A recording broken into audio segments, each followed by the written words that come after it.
Good morning, guys. How are you? How are you doing? So I just woke up and I thought of showing you my morning routine. How I just wake up and the activities I just engage in immediately I wake up. So hope you all doing well. Welcome to your number one show. If you're new here, my name is Doris Njoki.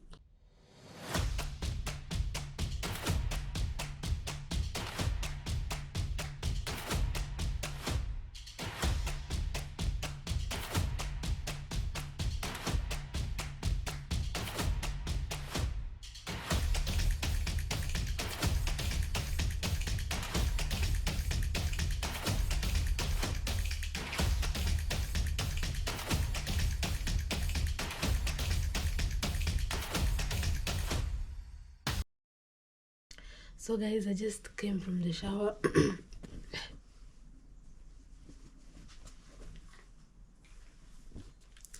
This is rose water. I normally spray rose water because its benefit for the face is so that you can go to apply your next cream or serum. It can be it helps the pores to absorb your next cream or serum more faster. So I normally spray on my face and then I wait for it to dry up. I don't have a fan, so I'm going to go the kienyeji way.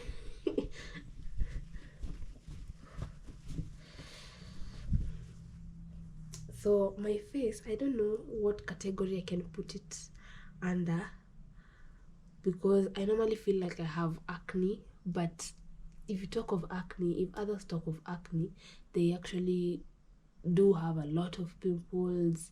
Like they have a lot of, like their face is so overworked, yani. So mine, I can't really tell where I stand when it comes to my face, but it's not as smooth or flawless. And I don't know if it's hyperpigmentation. I don't know exactly, but whatever. I bought this Lanbena acne treatment serum that I've been using, and I think it has been having some progress. I also use black soap. At times I use turmeric, but I was advised that you wait for 6 months. That is when you, if you be consistent, that is when you actually see your face getting flawless and all. So I think I'm just gonna be patient, or if I find other ways or solutions to treat my face,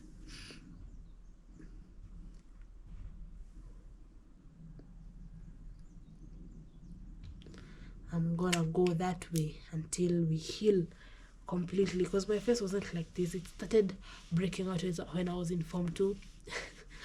Yeah, so it's been like that, but I can say right now there's a bit of improvement, not like it used to be before.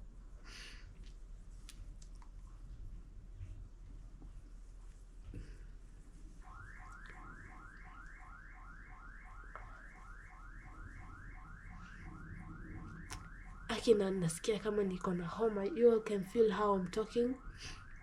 I think it's because of where I was vlogging yesterday.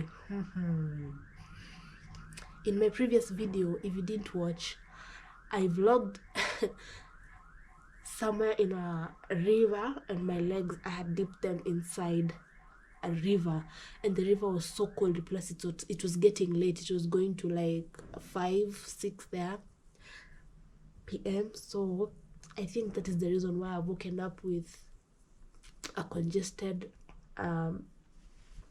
chest, and also my my nose is so blocked, yani. But then, do you know homa huwa inaingia na chini ya miguu? Like even when you step on the tiles barefooted, that is how you easily get a cold.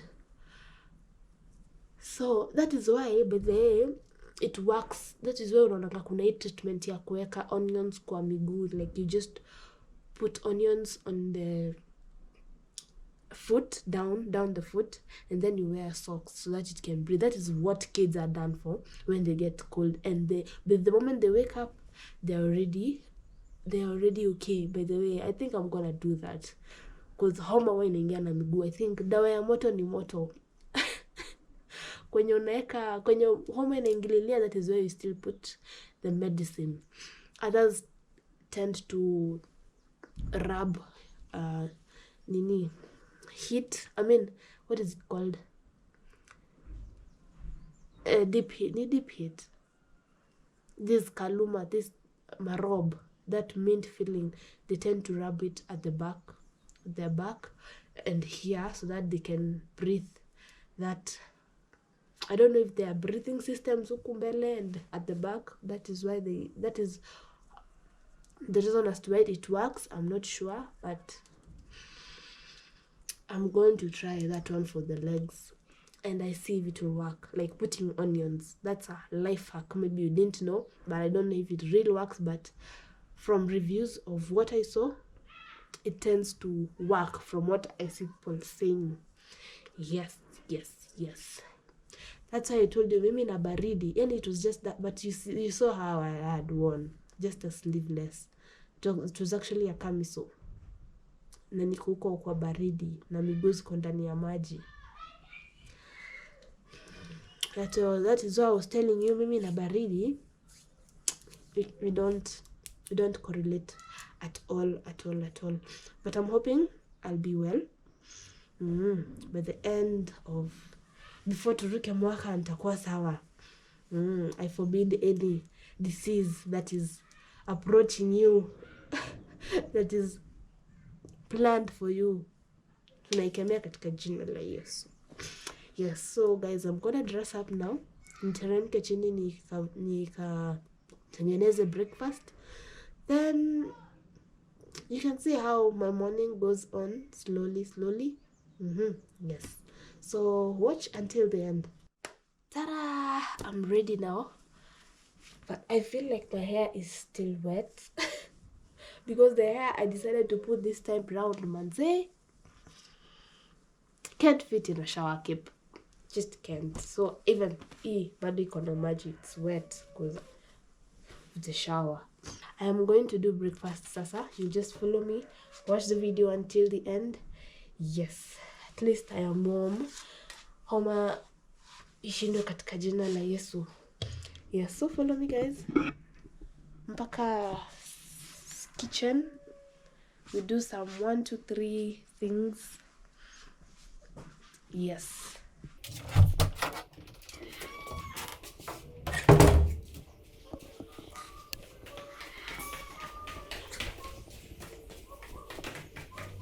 Hi. Ambia watu jina yako. Hi, my name is Viva Lucy Wanjiko Maina. So guys, this is my small cousin. A cousin to, a daughter to sister of my mom. So I'll start by doing the dishes first, and then I commence on the breakfast. So please make sure you like this video. Make sure you subscribe, hit the notification button so that you can be the first one to be notified when I upload another video. So watch this video until the end, and yes, I'm sure you won't regret it. Thank you so much guys. So I just realized there's no water in the tap, and I hate it when I'm using I hate it when I'm going to wash utensils and there's no water.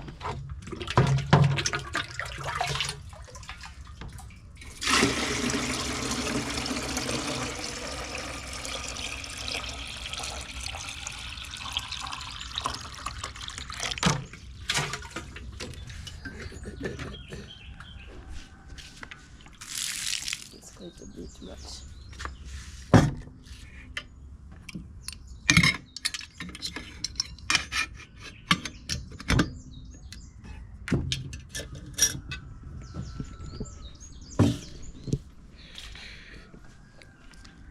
Since it's morning and I feel like my cold is still niko na homa bado sana. I just thought it will be nice to kuchemsha maji so that I can wash the utensils with hot water, just to as in homa isiongezeke yani. Yes, so I'm gonna wait for the water to become a bit hot, then I start washing the dishes.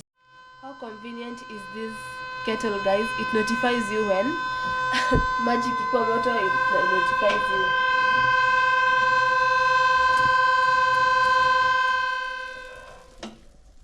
Anyway, when you're outside, you're doing your thing, and you left water boiling, it actually notifies you that your water is hot now, ready to use.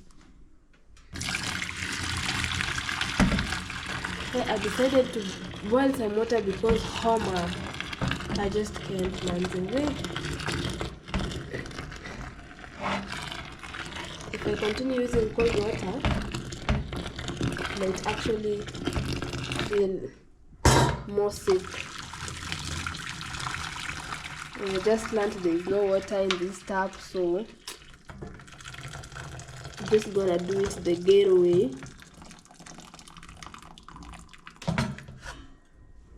Bora vyombo zing'are.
Ni ngumu.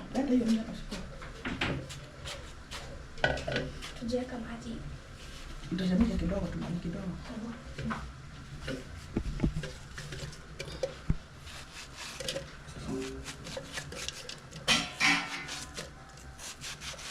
Tunaongea maji. Kwa mfereji.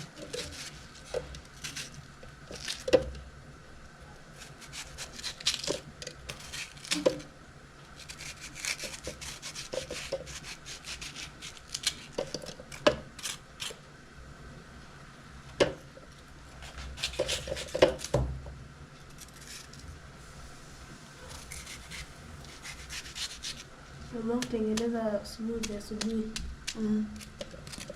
Hata ndio vizuri baada ya salad. Ikiwa na avocado.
You normally start by washing them. Unaona venye ziko dirty. Start by washing them. Ukiziweka kwa sufuria zikiwa hivyo, it will be kind of muddy. It will be muddy actually. So let me just put this in water instead.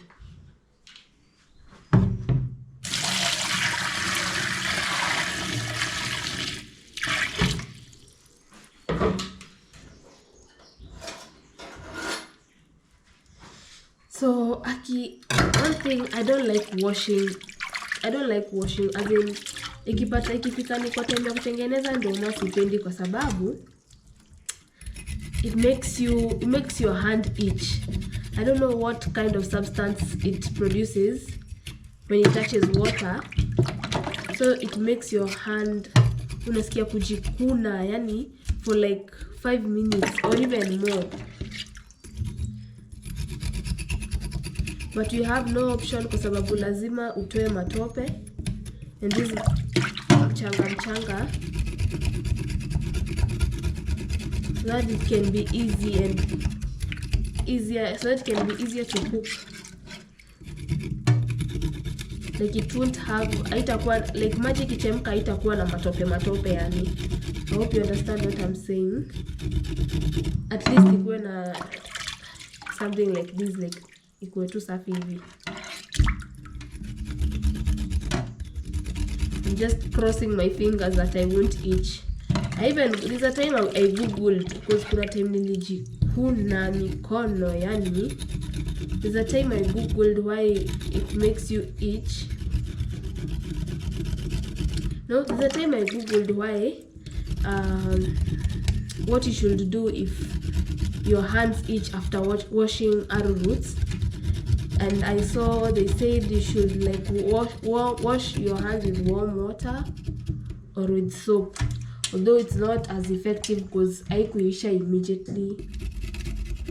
And also I think it depends, because my mom huwa akiziosha her hands huwa haziitch. And my hands are used to doing hard work, and I was like, surely. Funny, my hands, if you look at them, I don't know what she meant by that, but honestly speaking, kiosha huwa haitch at all. So what she was trying to say is my hands are quite soft.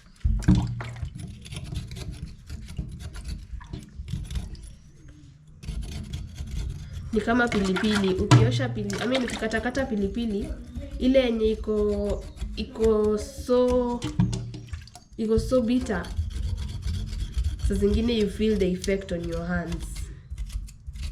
But ndoma I don't understand why na haina hiyo bitter taste. Yeah, I'm actually not even a fan of eating ndoma. Sipendi.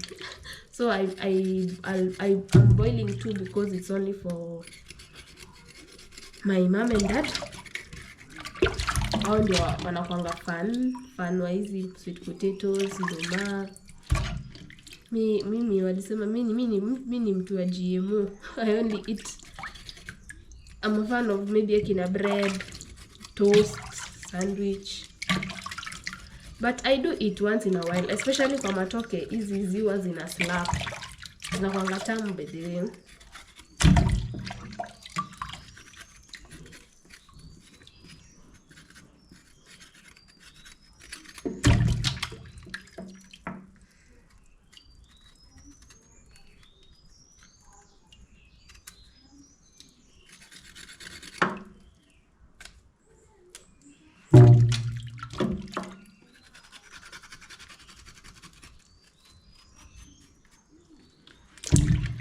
Though this is really eating healthy, I should train myself to start eating such foods. Si ati huwa sikulangi, like hata kama ni breakfast, I normally eat but not like consistently as someone is supposed to like eat them.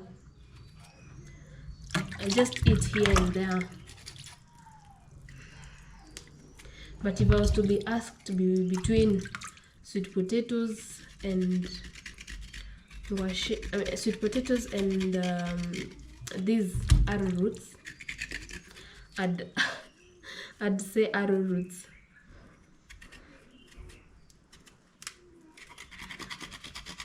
I'd prefer arrowroots to sweet potatoes.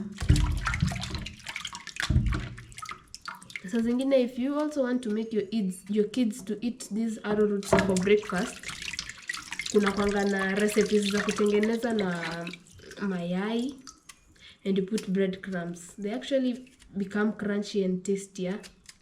And then there's a time you can even cut it. You see, sasa ikiwa hivi iko sawa. And then there's a time you can even boil with, like, deep fry with oil, deep frying. It actually ni kama kupika chips, like ni kama roast, kutengeneza roast. And they actually taste good. So whenever I feel it's the only option I have for eating arrowroots, na si feel kuikula hivyo, I normally put them in oil. Like you cut into slices like this, and then you put it in oil. You should try that. It's actually very tasty. Then you can add once it's ready, you can add some spices like paprika and salt, of course, or black pepper or white. It's very tasty. Kini kavu tu, hii kavu watu unajikaza unakula.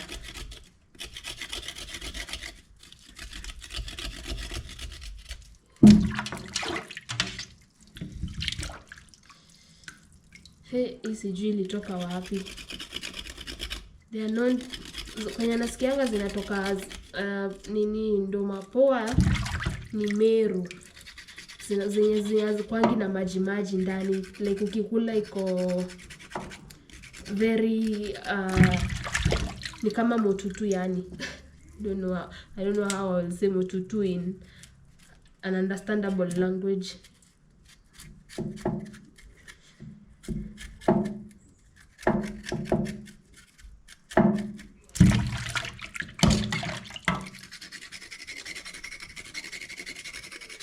Actually, I'm just hoping I won't age my hands. Gosh.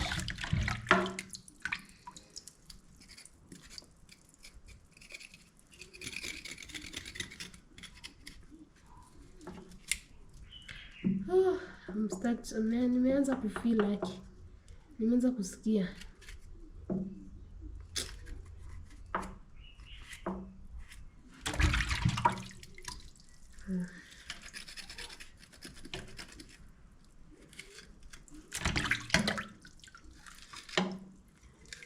Zingine unapatanga kuna mud imejificha huku ndani, kuna tushimo kiasi. So you just make sure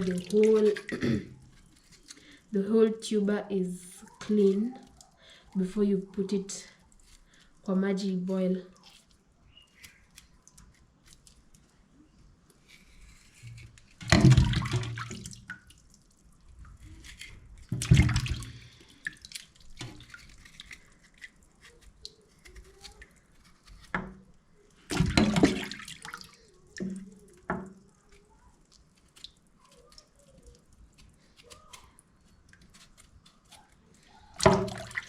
I think we are good to go.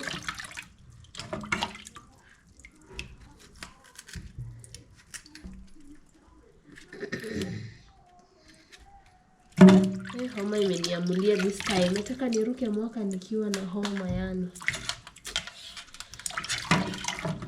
But I forbid that in the name of Jesus. Okay. I'm itchy already. Hata sijatoka kwa working station, but no, my hands are already itchy.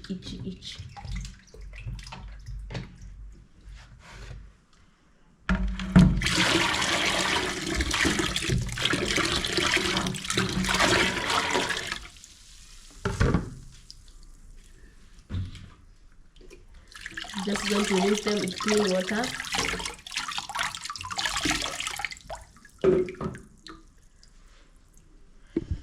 Then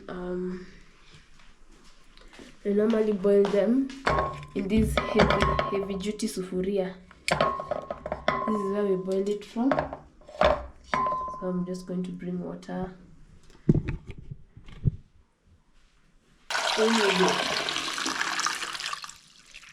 So normally tunaekanga hii ya kwanza.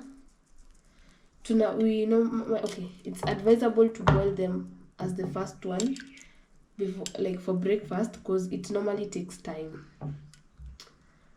Yes, because before you make all the other things, this one should be getting ready as you prepare the rest of the breakfast. So I'm going to put it in the jiko. I'm going to put this in the fire, the jiko, now that it is ready to be boiled.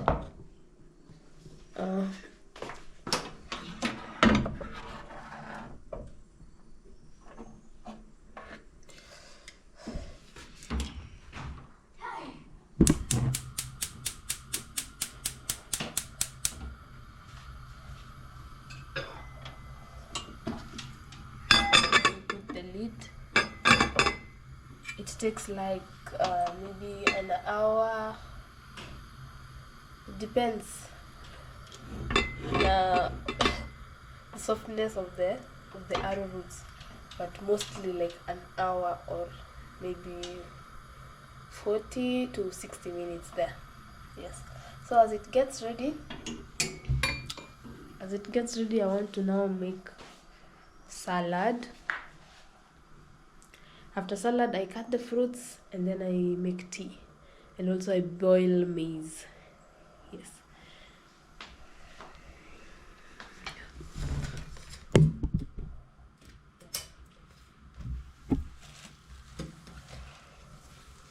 So nakwanga nimetoa hizi before in the morning, like before immediately I come down so that they can cool, because zimetoka kwa fridge. Kwa sababu kikata zikikuwa baridi, na mimi ni mtu wa kahoma, God forbid. As in I'm prone to a cold allergy ya baridi, if I can say so. So nazitoanga ndio zikuwe zimeishaisha, zimepoa baridi, and then I put them in water and then I start cutting. So basadi ya kutengeneza chai sasa. So you normally use this sufuria in this household, and in this sufuria you can't use it in cooking rice or cooking anything like ugali. It's normally made for like cooking tea or just boiling water. Yes, so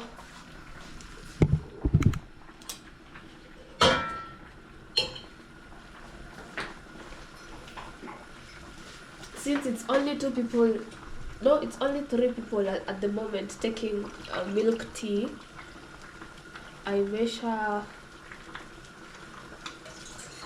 2 cups of water, or 1.5.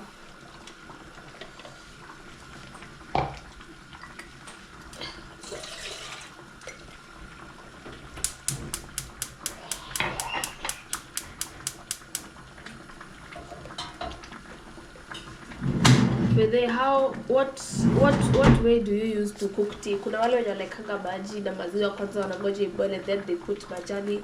Then there are those that wait for water to boil with the tea leaves. So I think I prefer this way, putting water and then letting it to boil, letting the tea leaves to boil, and then you add your milk inside. So I'm just gonna wait for it to boil a bit, and then I put milk inside.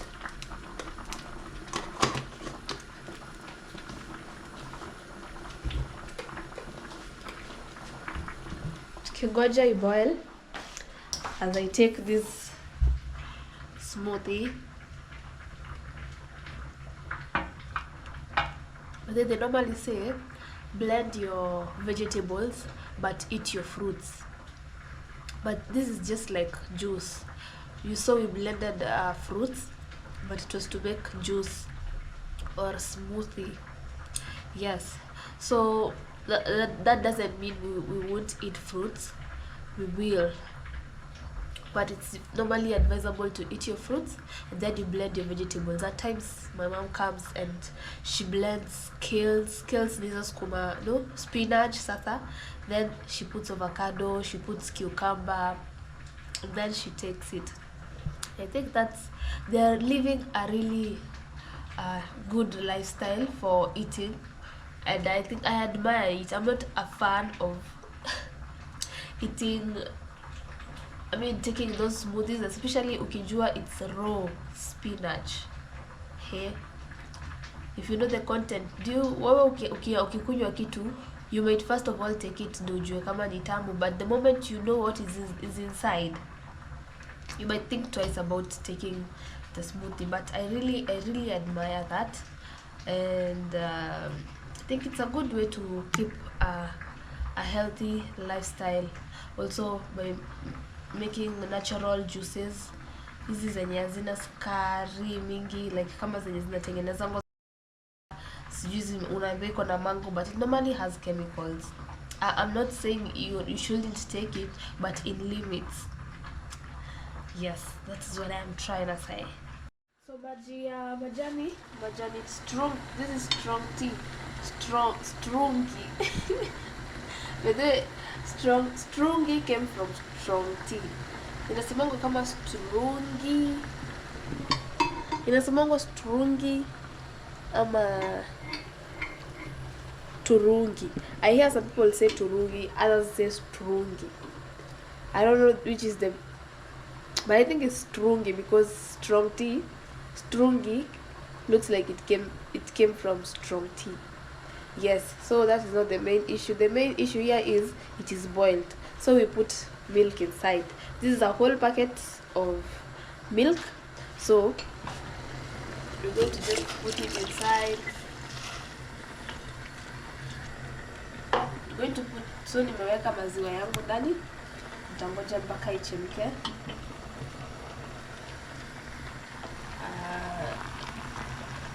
Motungo is also getting ready. Motungo is boiled maize.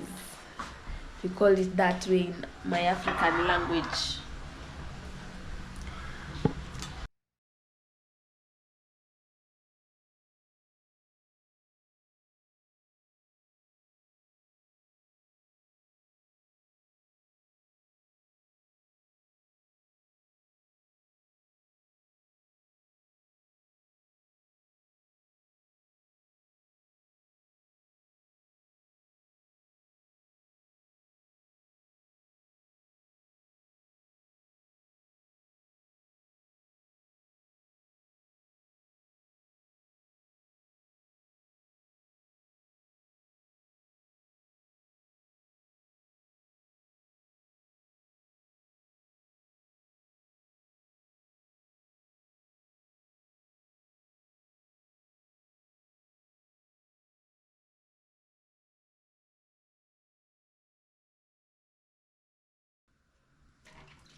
So guys, this is how we make our salad at home.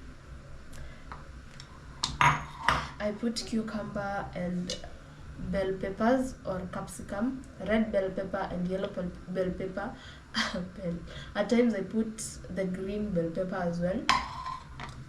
So, and then this is the purple cabbage. This is the purple cabbage. This is the normal white cabbage or green, and then this is onions. But then I soak these in salty water so that they can like steam, and also to remove the bitter taste that is in the onions. So I'm gonna put them here.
after you've put your contents in the bowl, I know you normally soak it with this herbal salt with iodine, which is the safest to consume, unlike the other one, the white one. The white type of salt is supposed to be cooked, but this one you can consume it directly and it doesn't have any effects.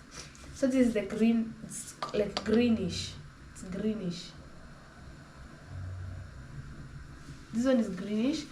The other types, like also a pink one. There's a pink type of salt also that is also okay. Wait. Hold on.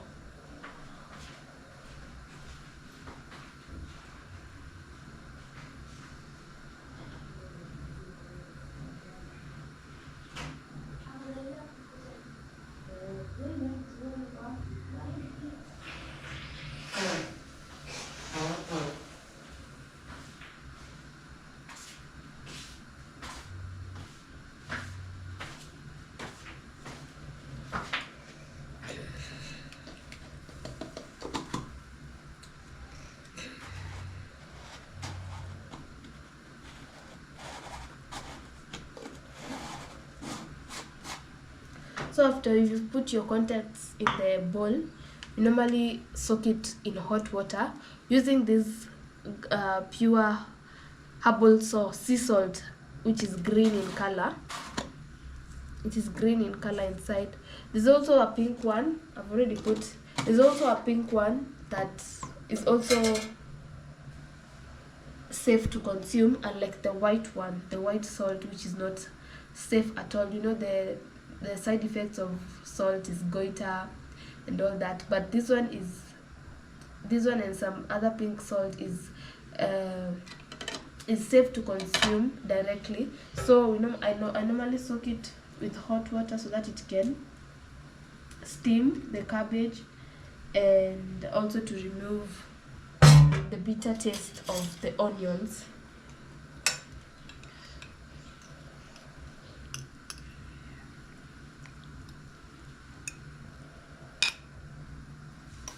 So you just let it to soak for like 2 minutes.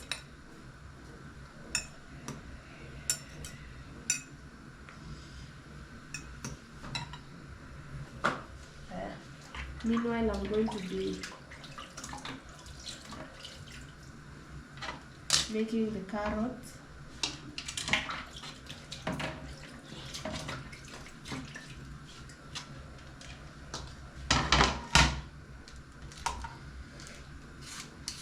So in the case for this one, you just slice it with this. Ushaingia kwa zile gari za Kencom. Ukaona wale watu wenye wanakufunzanga kupil. And you see them doing it so swiftly and you wonder, when you buy yours ukienda home kutengeneza, to use it, unapata ni ngumu. So unashangaa wanatumia criteria gani, but at least me I know how to use it.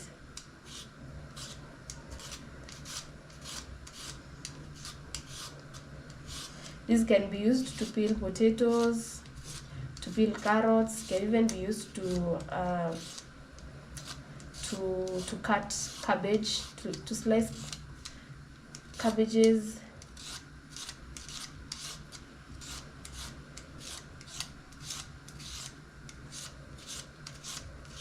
It actually makes your work easier. So if we don't do this, we don't slice the carrots like this, normally we go for the grater. We just grate the carrot, but this one is kinda easier and fast. This one is sold everywhere. Actually, it's sold everywhere in the local shops. Of course, that the shops that sell utensils, huwezi kosa, plus even those hawkers that wanauzanga kwa basi za ukienda Valley Road, ukienda sijui wapi Kencom. Hizo magari za Kencom, yani pale stage is the green buses and the KBS and the purple buses. Those hawkers normally move around selling them.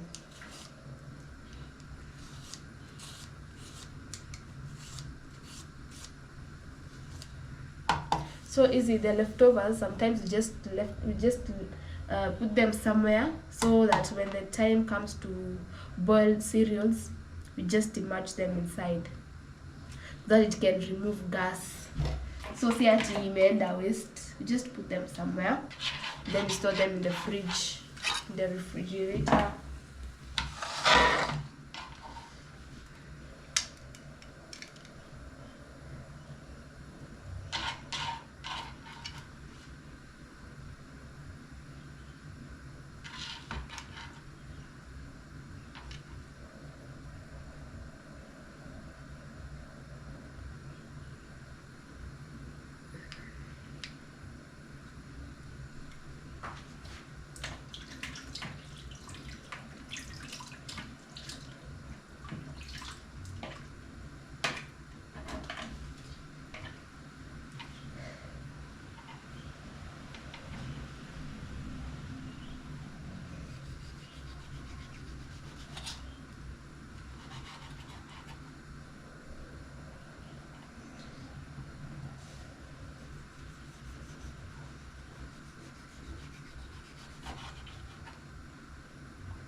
So I think 2 minutes are over, so I'm going to put this salad, these cabbages on the side of the plate.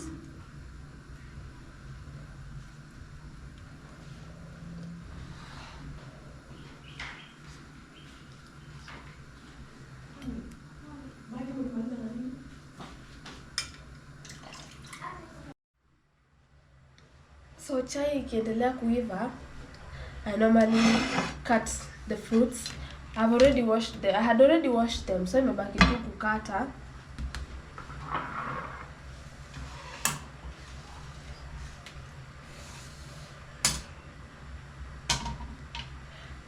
This type of kisu, it's like a saw. I like it when I'm cutting passion fruits because inakata tu vizuri.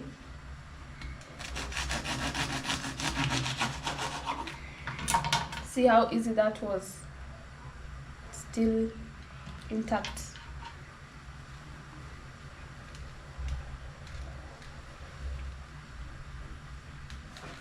Need to add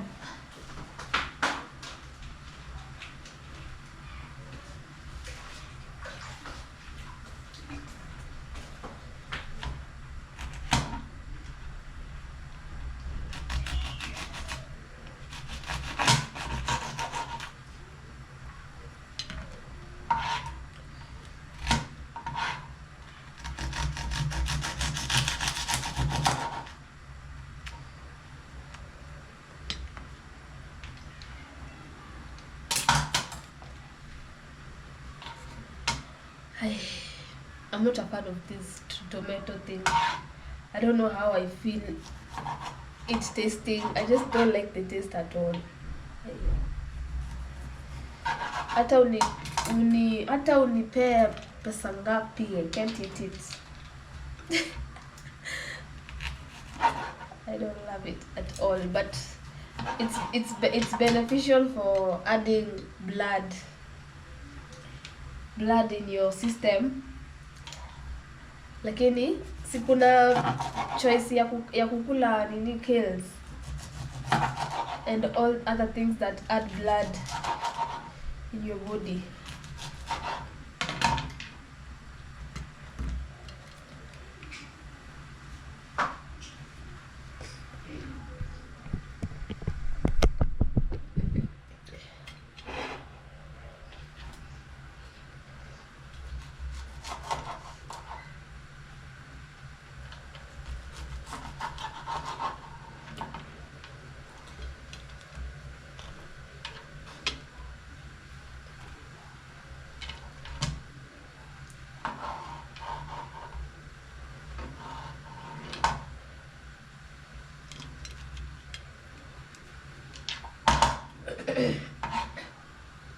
So this is what I was talking about. Even if you will blend your fruits to make juice, at least make sure you eat fruits every day.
Hii na tree tomato for me is same WhatsApp group. This is thorn melon. I don't understand the taste that people feel when they eat this that makes them think that it is sweet, because mimi I'd never do that. Kuna zingine zinakuanga na mwiba, so when it has a lot of thorns, I tend to remove them so that it can be easy for someone to eat when they are holding it. Is mdunge mkono, but hii iko blunt. The thorns are not as sharp, so I'm going to cut it as it is.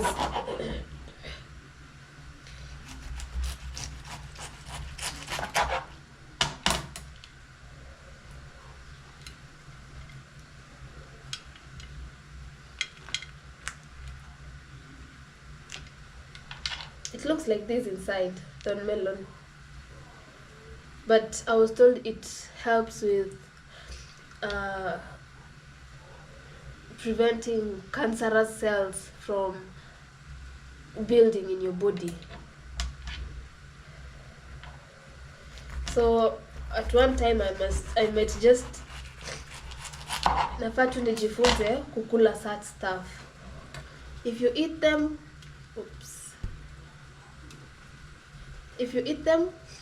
good for you.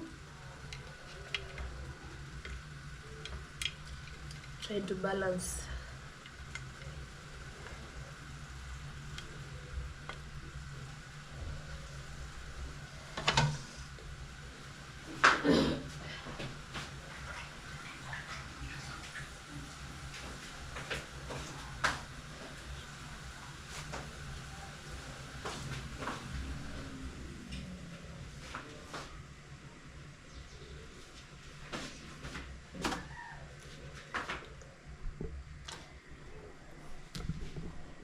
So the fruits are ready.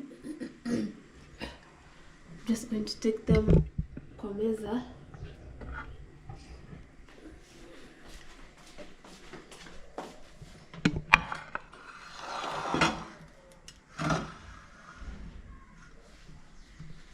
I'm sure by now the tea is also ready. Nichemka, hii pia iliisha maji. So I'm just going to sieve the tea in the thermos.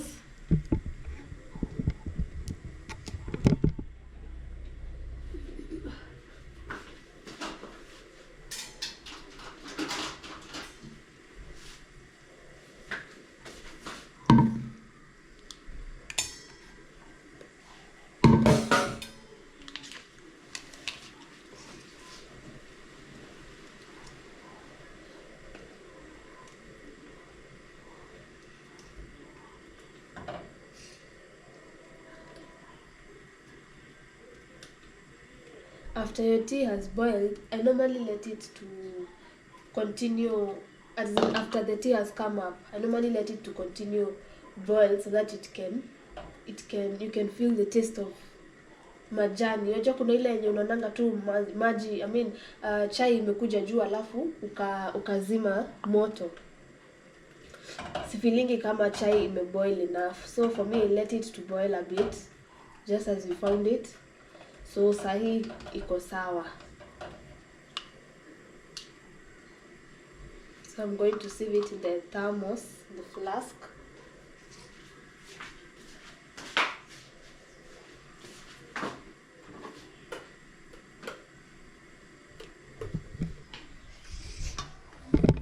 Just come with it.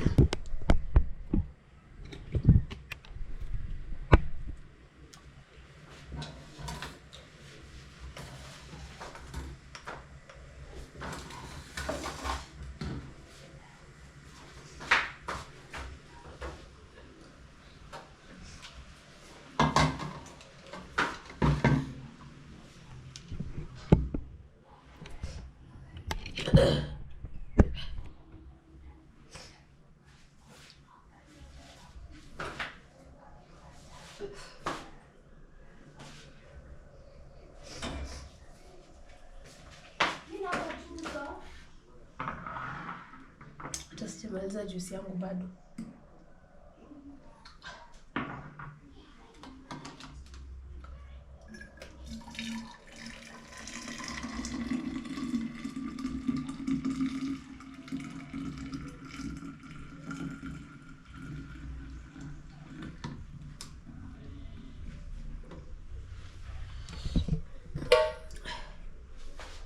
Chai yetu imekuwa sawa.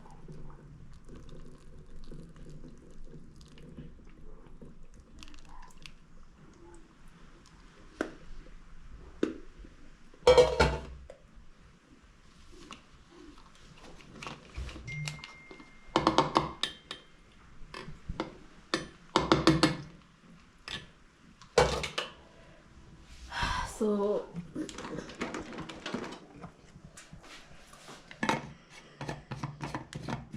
funika immediately ndio isipoe. It's good to go.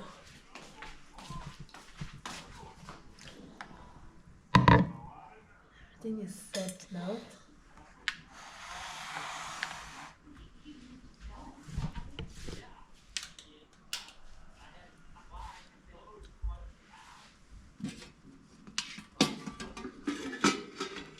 This was the salad. Imefunikwa hivyo because of fruit flies. Even this one I should have funiked with a clean paper. The tea is there. Okay. This is the salad that I made before. This is the salad that I made before. I just covered it because of the fruit flies. This is the fruits that I just cut, and then that is tea. I just want to now kuchukua kikombe hapa.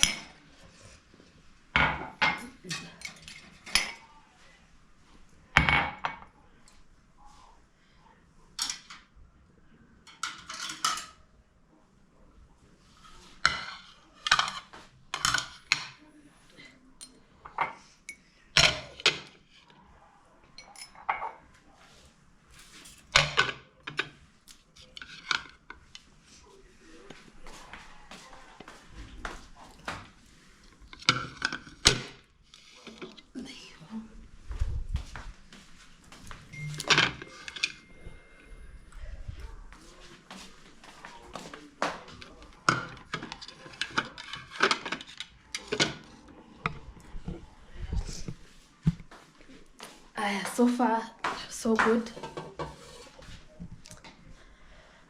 So far, so good. Ile ya kuweka waste.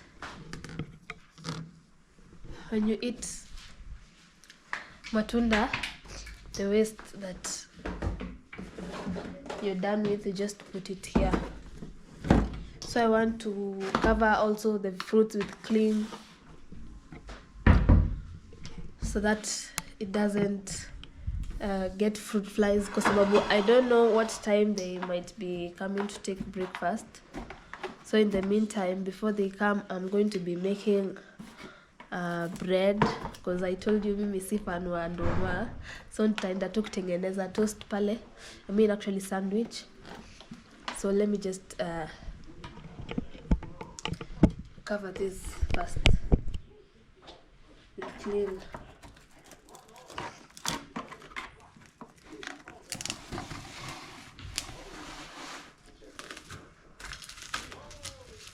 This plate is made like a fish, so inaweza pia tumika kukula fish.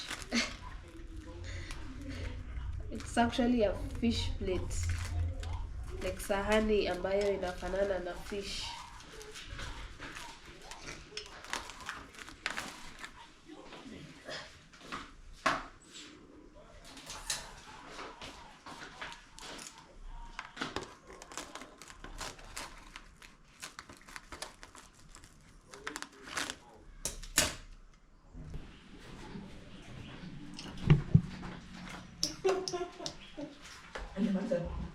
Juice yake.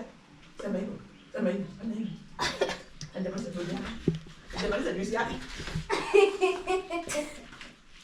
Hajamaliza juice yake. Tulitengeneza asubuhi. Hajamaliza juice yake. Juice yake. Sisi tulikunywa. Sasa tunakula. She is the last. Ataruka mpaka kwa last. Nani zinawatengenezea breakfast? Breakfast gani? Si hiyo. Gani sisi juice tulifanya the first thing in the morning. Wewe bado yuko mkono.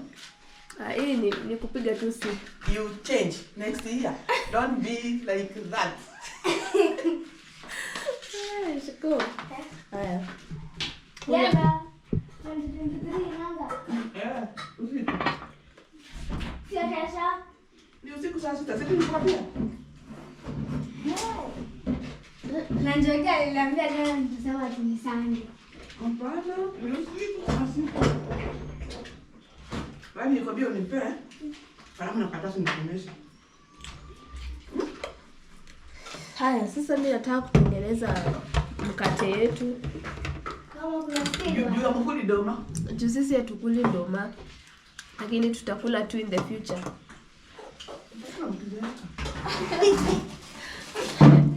Kama kulikuwa na steward, washa moto hapo. Anza kufanya maji. Steward. Itafanya nini? Utaona ma sparkles zinatokelezea. Unaasha hapo simu. No, kama vile zile vitu za juu zinawakanga. Hizo vitu zinawaka kwa steward. Kiwasha moto. Alafu nazungusha.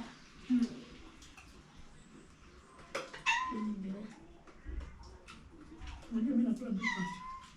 Heavy. Hapo ndio.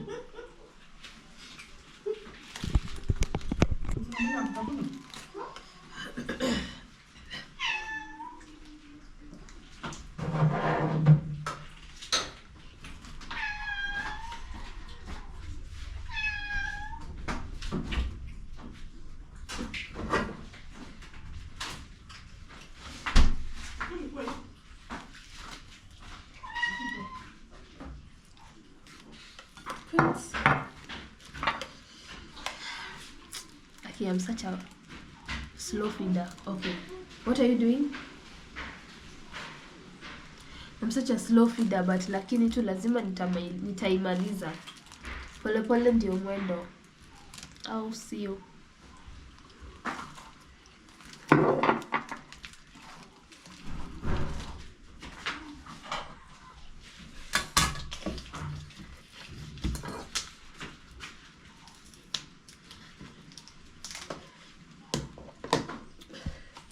So hii bado iko mawe, but nitaifungua ni defrost so that it can be easy to separate The bread.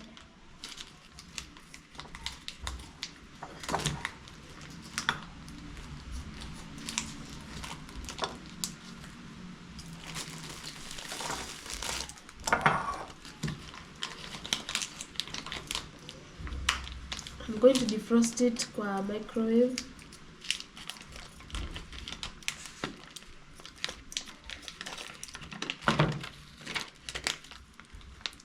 So Shiko here anapenda kukula hii toast, lakini saa zingine natokanga mapema, so wako like ile siku Njoki uko free, akiso nifunze kutengeneza so that I can be making for myself. So today is the day. Since niko tu around, nisaidie na sauce hapo. Kabla.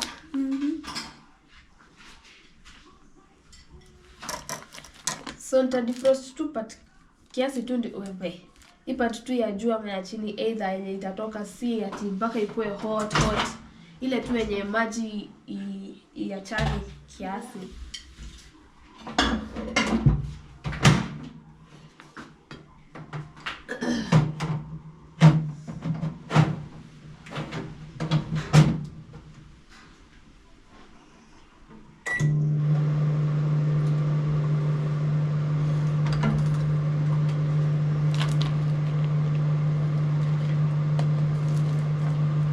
Meanwhile, napenda kuweka mayo kwa bread nikitengeneza sandwich because I love the taste of mayo, but I put it inside. So I'm just gonna show you how I do it. Shiko, you also love it.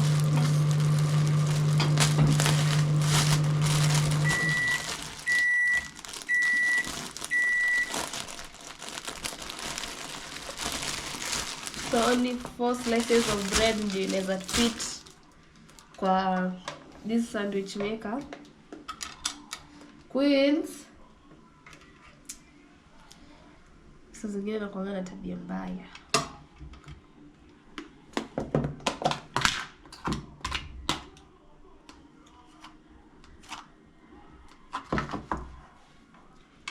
So I apply BB. Oh, this is not BB. This is margarine Prestige. Yeah. So I apply margarine on the upper parts of the bread so that it can get that some crustiness. When it gets burnt, inapatanga hiyo crustiness fulani that I love.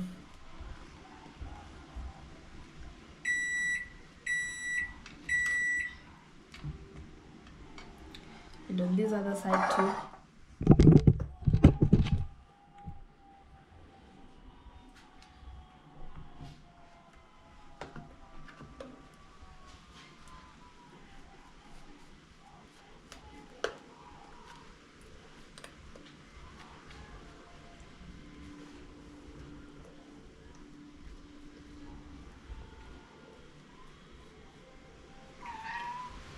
Amesema si tutakula ndoma tukizeeka kigai.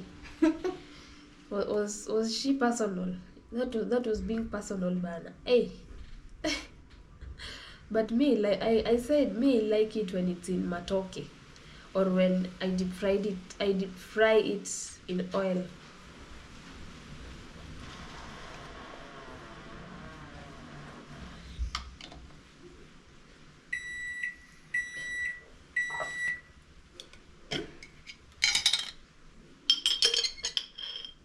So I normally put mayo in the inside part.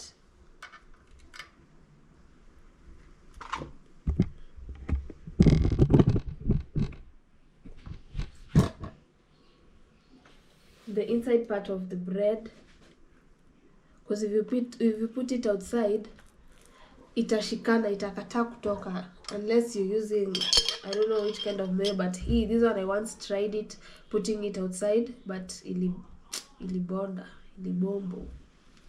So I'm just going to put it inside, and then I do the same on this other side. Okay, let me just use here because it's spilled. Imemwagika hapa juu.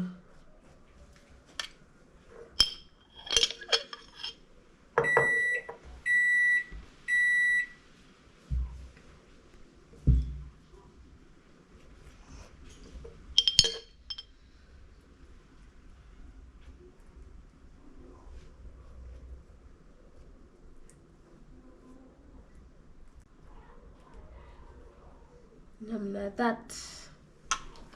So cause nimepaka hii, sorry. So cause nimepaka hii side ya ndani. It's going to be there. Ipa in upatia juu ndio nimepaka margarine. This other side I'm also gonna do some margarine as well.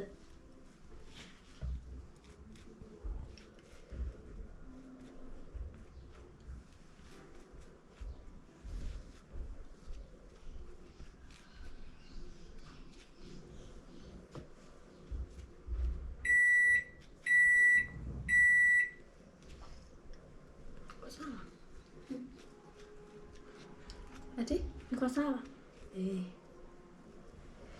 Like that. So, excuse me, mister. Excuse. You are in my working space. Kindly go down. Go down. Okay. Come. I'll give you something here. Queens. Will you listen for once? Shuka. Come on. Say kushika because I'm handling food. And you're not supposed to be up here.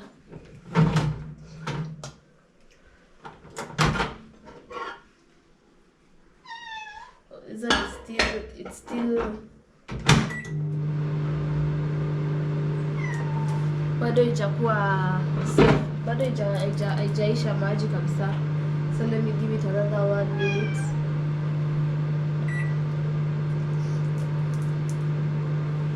So at times huku ndani the stuffings zingine huwa naweka tomato, as in si sauce like tomato, the real fruit tomato, nyanya yani, and the lettuce or lettuce depends on how you want to pronounce it.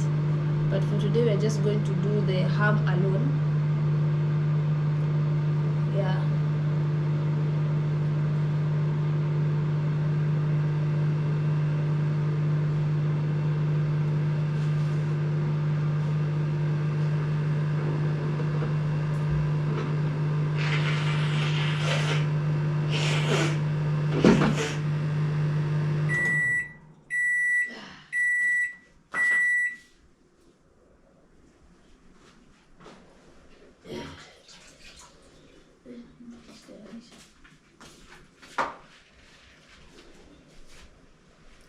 So I think iko poa sasa.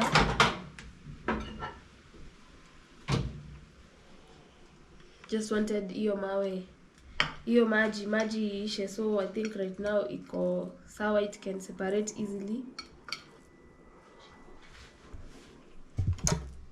Weka tu chini, sijakwambia nini.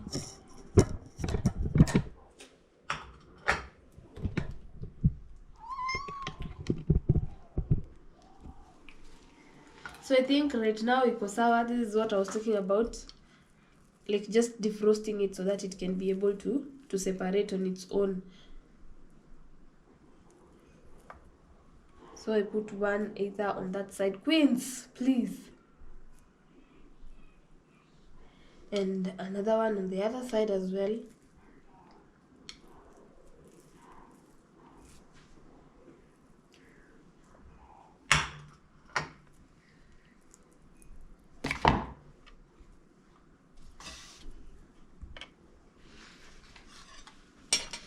Now the bread that I had put margarine is the one that comes on top. So I wanted to show you guys a way of storing this one once you open it, because unajua ikiwa hapa it was airtight kabisa. So the moment you return it to the original paper, the brown unapatanga huku imeshaanza kukua stale, ishaanza ku get spoiled. So I normally put it in either a cling foil, cling film, or the foil ile yenye inakaanga chuma. That way, because unajua pia yenyewe inashika kabisa, inashika, it has the clingy type of, venye mnasemanga girlfriends wenyu ni wa clingy. So hata hii brown, hata hii paper, this cling it's also this, it's that is where actually the word clingy, my girlfriend is clingy, came from, because you see the way it is touchy. So ikiwa hivi ukiweza kukifunga hivi, there's no way itapata hewa itaingia ndani. Hata ukiiweka kwa refrigerator ikiwa na hii paper, it still enters air, so unapata imeharibika. So na unashangaa aje na ulikuwa umeistore kwa fridge. So you make sure hakuna hewa yoyote inaingia. Just seal it completely.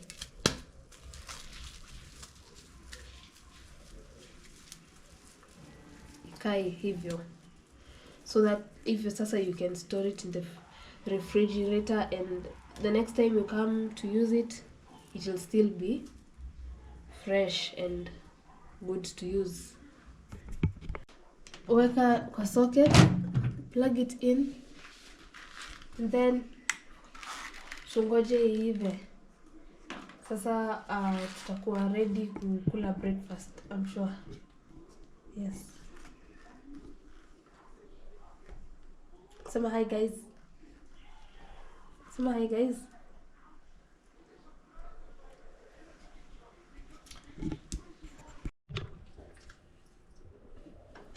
So this one is ready already.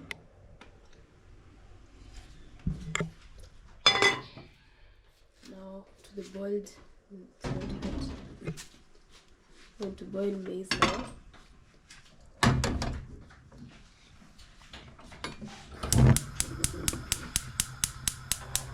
It was already boiled, so we just keep boiling again.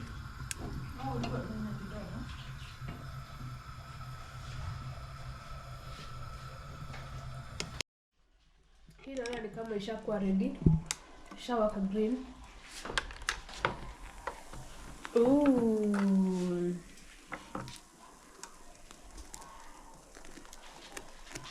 Ready to be consumed now. Usafi. Yeah.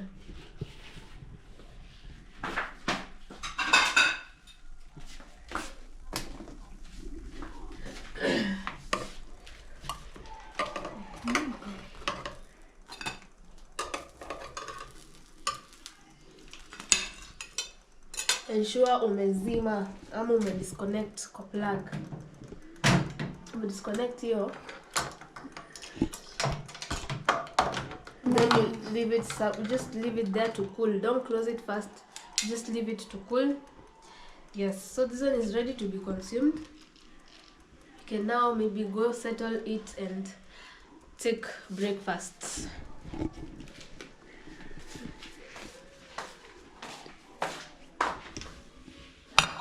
So that one is for me and Shiko. Sisi watu wenye ndoma tumeambiwa tutakula tukiwa wazee.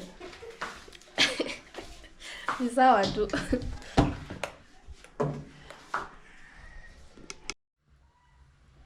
So I think this is the best way to consume juice. If you're taking juice, like, don't be so used to consuming the juice that you're supposed to dilute, because they normally have chemicals. So I think this is the best way to make natural juice, like from scratch, and unajua it doesn't have anything to, like, the preservatives, the normally chemicals that they help the juice to stay longer, because unajua ukiacha tu mahali it's just going to get stale or get spoiled, and like hizo zingine zinashindanga tu kwa store the whole time. You just consume it without any, because of the preservatives. Yo, so what's up guys? That was it. That was my morning routine. That is how I do my morning routine each and every day. Of course, unless times that I'm not in the at home, iyo asubuhi. But I hope you liked it. Kindly give it a big thumbs up. Also, don't forget to subscribe, share, comment, and also hit the notification button so that you can always be notified when I upload a new video. So until next time guys, bye.